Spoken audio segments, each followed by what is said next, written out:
नमस्कार दोस्तों, मेरा नाम है एडवोकेट अभिषेक कुमार। आप देख रहे हैं आपका अपना चैनल सेटलमेंट टीवी। अगर अभी तक आपने चैनल को सब्सक्राइब नहीं किया तो नीचे आपको ये सब्सक्राइब बटन दिखाई दे रहा होगा, उसको प्रेस कर लीजिएगा। उसके बगल में एक बेल आइकन भी होता है, उसको भी प्रेस कीजिएगा, जिससे कि मैं कोई भी वीडियो डालूँ सबसे पहले नोटिफिकेशन आपके पास पहुँच जाए। दोस्तों, ये वीडियो बहुत ही इंपॉर्टेंट है उन सभी लोगों के लिए जो मुझे बार बार मैसेज करते हैं या बार बार कमेंट करते हैं और मुझसे पूछते हैं कि हमें फ़र्जी लोन एप्लीकेशंस का रीपेमेंट कर देना चाहिए, क्योंकि वो हमारी कॉन्टैक्ट लिस्ट में हमारे फ़ोटो वायरल करने की हमें धमकी दे रहे हैं या हमें हैरेसमेंट कर रहे हैं या हमारी कॉन्टैक्ट लिस्ट में हमें बदनाम करने की धमकी दे रहे हैं। ठीक है, बहुत सारे लोग बोलते हैं तो क्या रीपेमेंट कर देना चाहिए।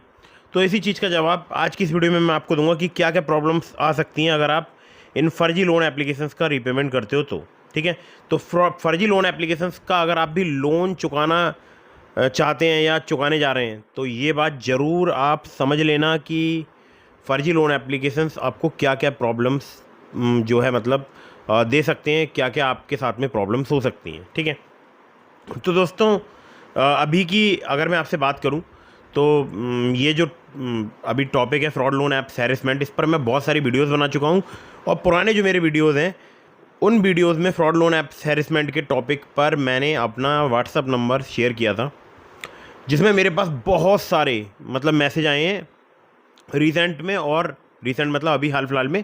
और एक बहुत बड़ी प्रॉब्लम जो लोगों को फेस करनी पड़ी वो है अकाउंट फ्रीज प्रॉब्लम। मतलब समझ रहे हैं आप, लोगों का बैंक अकाउंट फ्रीज हुआ है और इसके साथ साथ उनसे फिर से रीपेमेंट की डिमांड की गई है। मतलब लोगों ने फर्जी लोन एप्लीकेशन का रीपेमेंट कर दिया, एक तो बैंक अकाउंट फ्रीज हो गया और फिर भी फ्रॉड लोन एप्लीकेशंस के जो क्या बोलते हैं रिकवरी एजेंट्स हैं वो बार बार कॉल्स कर रहे हैं, धमकी दे रहे हैं, परेशान कर रहे हैं, जबकि अकाउंट भी फ्रीज हो चुका है, रीपेमेंट भी कर चुके हैं और बार बार रीपेमेंट की डिमांड कर रहे हैं फ्रॉड लोन एप्लीकेशंस के रिकवरी एजेंट्स। ठीक है, तो ये प्रॉब्लम क्यों आ रही है मैं इसके पीछे का आपको रीज़न बताता हूँ। देखिए, जो फर्जी लोन एप्लीकेशंस होते हैं इनके जो बैंक अकाउंट्स होते हैं या जो भी इनके जो ट्रांजेक्शन्स होते हैं वो सभी फर्जी अकाउंट्स में ही होते हैं ज़्यादातर केसेस में।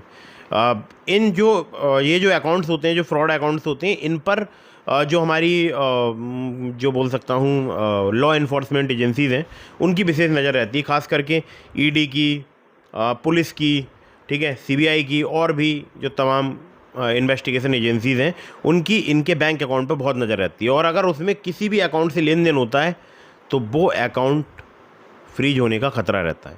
क्यों? क्योंकि बैंक के पास होगा उनका कोई सिस्टम, पता नहीं, लेकिन हाँ सस्पिशियस ट्रांजैक्शन एक्टिविटी के चलते बैंक अकाउंट फ्रीज हो जाते हैं और फिर बैंक आपसे कारण पूछ सकता है कि आपने यहाँ पर जो पैसे ट्रांसफ़र किए हैं ये किसका अकाउंट है और आपने ये पैसे क्यों ट्रांसफ़र किए हैं, या जो है आपके बैंक अकाउंट में इस अकाउंट से पैसे आए हैं वो किस प्रकार से आए हैं। और भी एजेंसीज आपसे ये बात पूछ सकती हैं या आपका अकाउंट फ्रीज हो सकता है। ठीक है, या कोई ऐसा अमाउंट आपके बैंक अकाउंट में उन्होंने ट्रांसफ़र कर दिया जो कि साइबर क्राइम के द्वारा वो बैंक अकाउंट मान लीजिए फ्रीज किया गया और उस अकाउंट से आपके बैंक अकाउंट में कोई पैसा आया है जो कि फर्जी लोन ऐप के नाम पर या फर्जी लोन के नाम पर आपके बैंक अकाउंट में आ गया।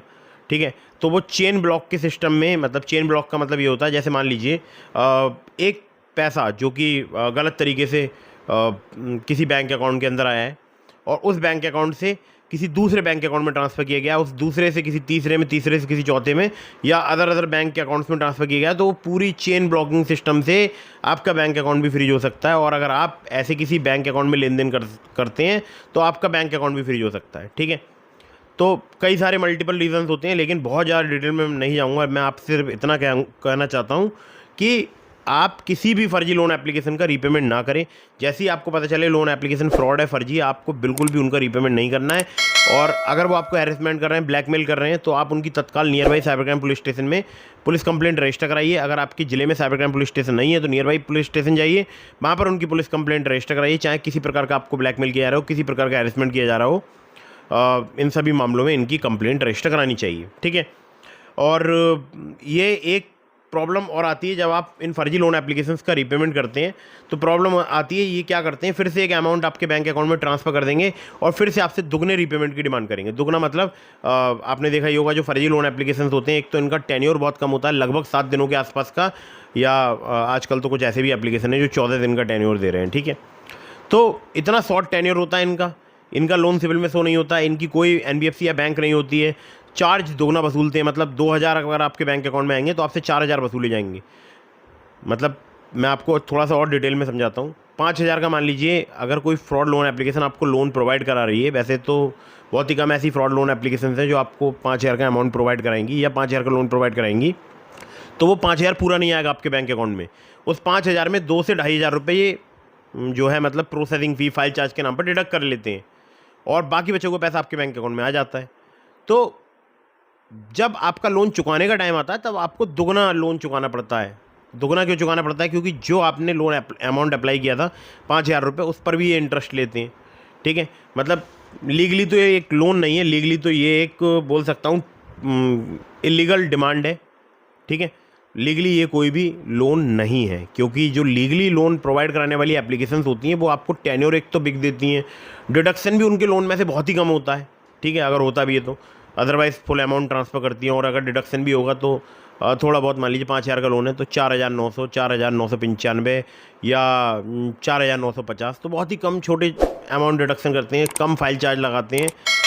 लेकिन ये फर्जी लोन एप्लीकेशन लगभग आधा अमाउंट पहले ही डिडक्ट कर लेते हैं। ठीक है, तो अगर आपने इनका लोन रीपे कर दिया तो इनके जो रिकवरी एजेंट्स हैं वो आपको बोलेंगे कि हमारे पास तो कोई बैंक अकाउंट में पैसा आया ही नहीं है, मतलब आपने कोई रीपेमेंट किया ही नहीं है। रीपेमेंट किया तो स्क्रीनशॉट दिखाओ, अब आपने स्क्रीनशॉट दिखाया तो बोलेंगे नहीं नहीं नहीं, इस पर ये आपने गलत कर दिया है, हम आपको एक नया यूपीआई आईडी दे रहे हैं, आप इस पर करो। तो वो आपको व्हाट्सअप के थ्रू या उनकी जब भी आप ऐप में कभी रीपेमेंट करने की कोशिश करेंगे तो वहाँ पर भी यूपीआई आईडीज़ चेंज होती रहती हैं।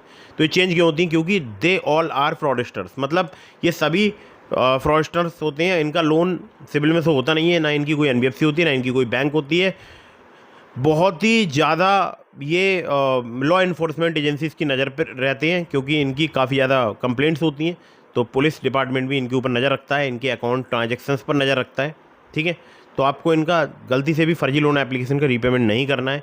या आपको अगर हैरेसमेंट कर रहे हैं, near by cyber crime police station में जाइए, इनकी कंप्लेंट रजिस्टर कराइए, या ऑनलाइन साइबर क्राइम पोर्टल में भी करा सकते हैं, वो भी आपके नियर बाई पुलिस स्टेशन तक ऑटोमेटिकली फॉरवर्ड कर दी जाती है कंप्लेंट। लेकिन वहाँ पर ऑनलाइन कराने में एक थोड़ा सा आपको एक काम और करना पड़ेगा कि अगर आप ऑनलाइन साइबर क्राइम पोर्टल में कंप्लेंट रजिस्टर कराते हैं तो उसकी हार्ड कॉपी प्रिंट करके अपने सिग्नेचर करके जो भी इन्वेस्टिगेशन ऑफिसर वहाँ पर अपॉइंट हुए उनको प्रोवाइड करानी होती है। ठीक है, इन 72 आवर्स, मतलब 72 घंटों के अंदर अंदर। तो ये एक प्रोसेस है। अब आपको एक चीज़ मैं और इम्पॉर्टेंट बता दूँ, फिर भी अगर आपके दिमाग में आता है कि मैं इनका लोन चुका दूं, तो इस बात को बहुत तैयार रहिएगा कि कभी भी आपसे कोई भी लॉ इन्फोर्समेंट एजेंसी या कोई भी जो संबंधित एजेंसी है जो इनके ऊपर नज़र रखी है वो आपसे पूछताछ कर सकती है, और ये दुगने रीपेमेंट की डिमांड करेंगे। फिर से आपके बैंक अकाउंट में एक अमाउंट ट्रांसफ़र करेंगे, फिर से दुगने रीपेमेंट की डिमांड करेंगे। ऐसा भी हो सकता है कोई अमाउंट ट्रांसफ़र ना करें, बार बार रीपेमेंट की डिमांड करें। ठीक है, ऑटोमेटिकली लोन आपके बैंक अकाउंट में ट्रांसफ़र कर दें और फिर से आपसे रीपेमेंट की डिमांड करें। तो अगर आप नहीं जानते कौन सी होती हैं फर्जी लोन एप्लीकेशंस, तो आप इनसे loan agreement letter, sanction letter मांगो। ये प्रोवाइड नहीं कराएंगे, अगर प्रोवाइड कराया तो फर्जी लोन एग्रीमेंट लेटर, फर्जी सेंसर लेटर प्रोवाइड कराएंगे, और वहाँ पर कोई भी एनबीएफसी का नाम लिख देंगे अपनी मर्जी से। ठीक है, और वो आपके सिविल में शो नहीं होगी। ठीक है, जो आपके लोन सिविल में शो होता है वही जेन्युइन लोन होता है, आपको ये बात ध्यान रखनी है। ठीक है, फर्जी लोन एप्लीकेशन की जाल में ना फंसें। ऐसे जो फर्जी लोन एप्लीकेशन होते हैं अक्सर ये 7 दिन, 8 दिन, 6 दिन, इस टाइप के बहुत ही शॉर्ट पीरियड के लिए लोन प्रोवाइड कराते हैं और डिडक्शन बहुत ज़्यादा करते हैं लोन अमाउंट में से। ठीक है, तो आपको ये बात ध्यान रखनी है, कोई इनका लोन वगैरह आपको नहीं चुकाना है, इनकी तत्काल पुलिस कंप्लेंट रजिस्टर करानी है। ठीक है, और पुलिस कंप्लेंट रजिस्टर कराने के बाद में कंप्लेंट की कॉपी अपने व्हाट्सएप स्टेटस पर लगाइए। ठीक है, और 1 बाय 1 सबके पास सेंड कर दीजिए, जितने भी आपके कॉन्टैक्ट में लोग हैं सबको बोल दो कि आपका फ़ोन हैक हो चुका है। अगर आप नहीं बताना चाहते हैं कि आपने लोन ऐप से लोन लिया है तो मत बताइएगा। ठीक है, उतने पार्ट को ब्लर कर दीजिएगा कंप्लेंट में, लेकिन सबको सेंड जरूर कर दीजिएगा व्हाट्सएप के माध्यम से, और सबको कॉल करके बता दीजिए अपनी पूरी कॉन्टैक्ट लिस्ट में कि आपका फ़ोन हैक हो चुका है। अगर आपके पास मतलब अगर उनके पास आपसे संबंधित कोई भी कॉल, मैसेज या कोई भी ऑडियो वीडियो आता है, या आपके संबंध में कोई भी उनसे कोई जानकारी जुटाने की कोशिश करता है, तो कोई भी जानकारी ना दें और बता दें, बोल दें कि आप मुझे नहीं जानते हैं। ठीक है, इतनी बात बोल दें। ठीक है, और बाकी अगर कोई भी मैसेज आता है आपकी कॉन्टैक्ट लिस्ट में तो सबको ये बता दो कि उस नंबर को ब्लॉक कर दो। ठीक है, सिंपल ये एक छोटा सा प्रोसेस है, इसको फॉलो करो। 10 से 20 दिन नंबर स्विच ऑफ रखो, 10 से 20 दिन तो रखो ही रखो, एटलीस्ट 20 दिन तो रखो ही, और उसके बाद दोबारा से नंबर चालू कर लें। लेकिन व्हाट्सअप और नंबर आपका स्विच ऑफ होना चाहिए, व्हाट्सअप बंद होना चाहिए बिल्कुल। कोई भी आपको मैसेज करे तो वो डबल चेक मार्क ना आए। ठीक है, अगर आप लोन ही लेना चाहते हैं, आपको लोन चाहिए, बहुत अर्जेंट आपको रुपए की आवश्यकता है, तो आप जेन्युइन ट्रस्टेड एनबीएफसी या बैंक रजिस्टर्ड लोन एप्लीकेशन से ही लोन अप्लाई करें। और लोन लेना या न लेना ये सब आपके मर्जी पर डिपेंड करता है। वैसे तो मैं कभी किसी को ये इनकरेज नहीं करता हूँ कि आप लोन लो। ठीक है, लोन लेना ना लेना सिर्फ आपकी पर्सनल चॉइस होती है। और आपको मैं जेन्युइन ट्रस्टेड एनबीएफसी या बैंक रजिस्टर्ड लोन एप्लीकेशंस के लिंक डिस्क्रिप्शन में दे रहा हूँ, जिसमें ट्रू बैलेंस हो गया, ब्रांच, पॉकेटली, मनीव्यू, ओले, नावी जैसे एप्लीकेशन है, तो वो आप चेकआउट कर सकते हैं डिस्क्रिप्शन।